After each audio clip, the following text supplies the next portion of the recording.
Hey, what's America's most entertaining sport? Killing black men.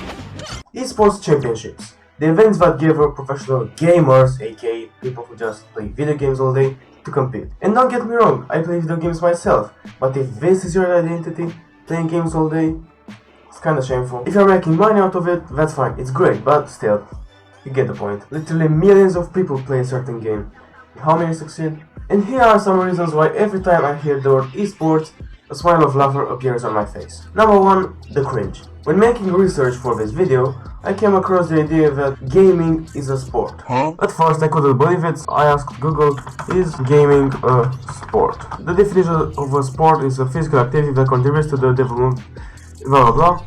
As we all know, gaming has little to do with regular physical activity. Completely agree, gaming is not a sport. But then I saw this. Why gaming is a sport? It also requires consistent practice to train fingers to move with precision and speed. And given that some competitions can last for hours, gamers certainly need stamina. Some schools already call playing video games a sport. More than 100 colleges in the United States have esports teams.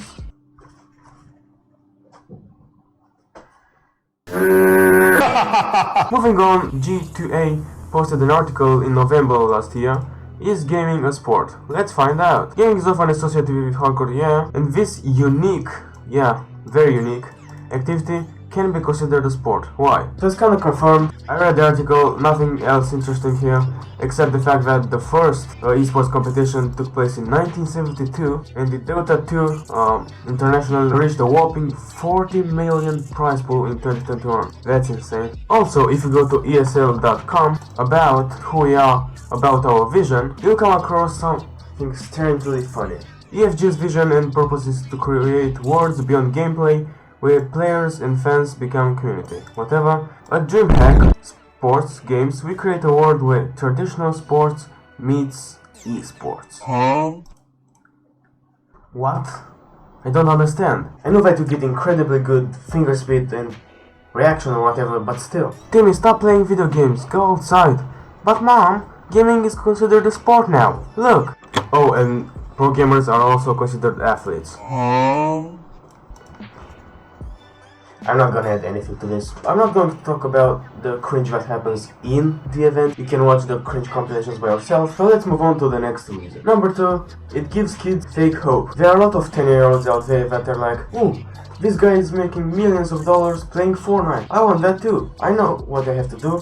Let's play the game for 8 hours and I'll be in the esports just like him. I'll be rich. This narrative pops in my head every time I hear the word esports. Number 3, and this is more of a fact, making it. Besides the money you're earning, being an esports kind of sucks, I think. Or at least it's not what you expected it to be. If you make it to the esports, the game isn't fun anymore, right? You are gaming because after you've done your work, your workout, you want to relax. But now you are forced to play the same video game for 8 hours every single day. Wrist injuries are very common, that's kind of obvious, along with back injuries as well. A 12-hour, 14-hour day is not uncommon, and they do this at least 6 days a week, very often 7, which is why we have all these terrible issues with burnout, and players kind of getting ground up by 24, depression, anxiety.